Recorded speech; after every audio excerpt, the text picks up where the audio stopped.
Quelle angoisse. Quelle tristesse.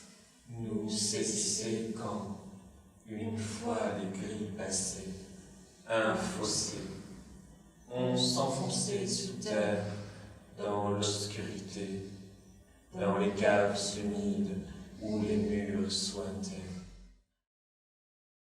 L'histoire est spéciale ici. C'est un camp d'enfermement, un camp spécial où les gens ne travaillaient pas, les gens étaient enfermés, avaient les yeux bandés, les mains attachées, les pieds liés.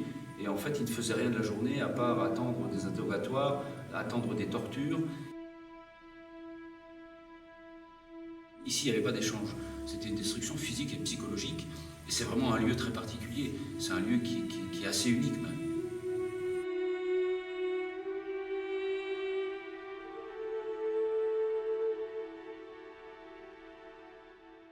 J'étais une illuminée. J'étais une Française, 110%. J'ai eu mes 18 ans, dans un cachot de la Gestapo. Je suis entré dans la résistance par mon frère, qui avait des accointances avec le Jean Burger et quelques autres. Comme je ne voulais pas incorporer l'armée allemande, j'ai dit tout de suite. On sabotait les rames les wagons. Mais si on n'a pas une base au départ, des militaires, des gens compétents, eh bien on fait rien de bon. Ils sont arrivés chez mes parents à 6h du matin. Ils sont venus à l'usine pour m'arrêter à 7h30. Pas de reconstitution, pas de pathos, être vraiment dans le présent, être des vecteurs entre le passé, le présent et le futur. L'idée, c'est que le réel soit raconté par la fiction. C'est-à-dire qu'on a monté une pièce avec Marie-Pierre qui est complètement une œuvre de fiction à partir de faits réels. Et comment la fiction va raconter le réel. Le lendemain matin, je me suis retrouvée dans les bureaux de la Gestapo. Je vous assure, ils avaient une façon originale de vous donner des gifles. À coups de crosse, ils nous ont fait sortir de voiture. Et puis après, on a descendu les escaliers.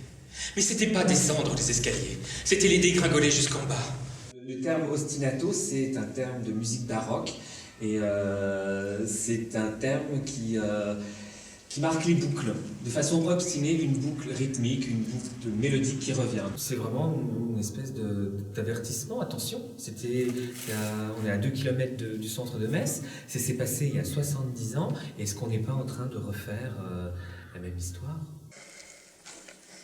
La durée de détention, c'était la durée des interrogatoires.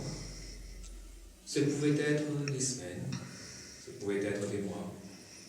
Vous étiez assis devant le lit, en station rigide, la tête tournée vers la porte de la cellule, sans bouger, sans broncher, sans parler, sans quoi les coups pleuvaient. Partir vraiment des témoignages, n'être que des passeurs de témoignages.